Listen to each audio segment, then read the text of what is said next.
Bom dia, meu nome é Yuri Gabriel Zumba, que é do nono ano 2. Bom dia, meu nome é Yasmin Zuma, aqui do nono ano 2. Bom dia, meu nome é Kaique Júnior dos Santos, do nono ano 2. Bom dia, meu nome é William dos Santos, do nono 2.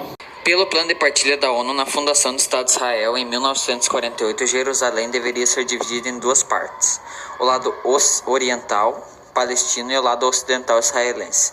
Sheikh Jarrah fica na parte palestina. Então, por que a justiça de Israel determinou que as famílias palestinas fossem expulsas? Porque considerou que os judeus que entraram na justiça tinham posse dos terrenos. Para entender essa disputa, é preciso voltar no tempo. A defesa desses judeus israelenses alega que em 1870, quando a Palestina ainda estava sob domínio do Império Turco-Otomano, eles haviam comprado as terras em Sheikh Jarrah. Ali permaneceram até 1948, quando, logo após a fundação do Estado de Israel, o país foi atacado pelos vizinhos árabes. Israel ganhou a guerra, mas a Jordânia acabou ocupando a parte oriental de Jerusalém. Foi então que a Jordânia e o braço da ONU para Refugiados, a Acnur, construíram em Sheikh Jarrah casas para abrigar 28 famílias palestinas refugiadas, mas as famílias palestinas nunca ganharam direito definitivo sobre a posse da terra. Foi quando Israel ocupou Jerusalém Oriental em 1967 que começou então o litígio. Os proprietários judeus passaram a tentar reaver a área na justiça.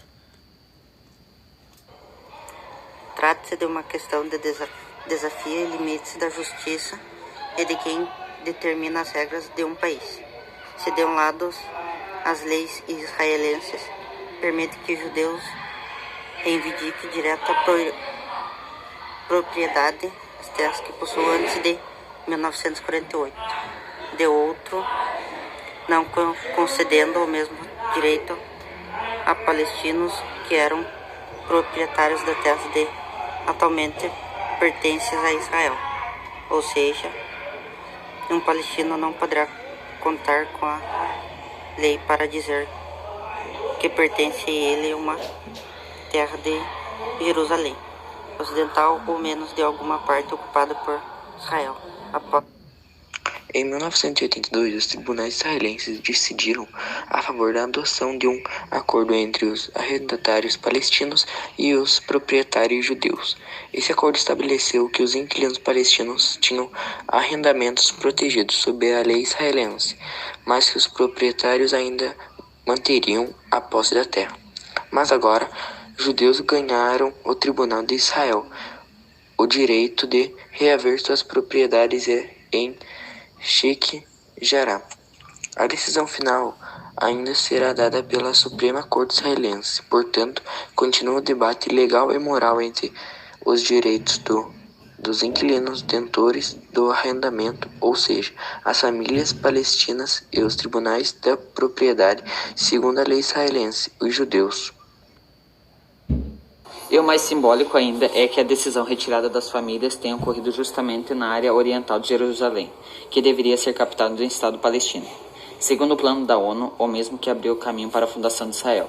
Essa parte oriental de Jerusalém, inclusive, está sob a ocupação militar de Israel desde a Guerra de 1967, uma ocupação que considera ilegal pela comunidade internacional, com excesso de poucos países. Mas essa é a disputa muito mais maior do que por um punhado de casas, diz Jeremy, editor da BBC para o Oriente Médio. Há décadas, israelenses têm ocupado áreas em territórios palestinos, por meio dos chamados assentamentos, tanto Jerusalém Oriental quanto Cisjordânia. Pelo plano da ONU, a área conhecida como Palestina, que estava sob domínio britânico na época, deveria ser dividida entre o que viria a ser o Estado de Israel e a Palestina. A grande maioria desses assentamentos é considerada pela ONU uma violação das leis internacionais. Como mencionado anteriormente, Jerusalém seria dividida em duas e o território palestino ficaria assim desmembrado, mas com pontos de comunicação, ou seja, seria possível transitar por toda a sua extensão. Hoje, depois das ocupações e anexações por Israel, o mapa atual em nada se assemelha àquele de 1948. A faixa de Gaza vive sob bloqueio de Israel e do Egito, e não tem comunicação com a Cisjordânia, comandada pela Autoridade Palestina, e onde há um pouco mais de estabilidade. Mas a Cisjordânia, que também está na década sob ocupação militar israelense, é palco também do avanço constante da construção dos chamados assentamentos.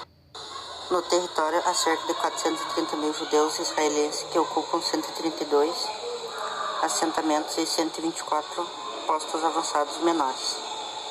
Em pelo menos 6 ocasiões desde 1979, o Conselho de Segurança da ONU reafirmou que estes assentamentos são uma violação flagrante da legislação internacional.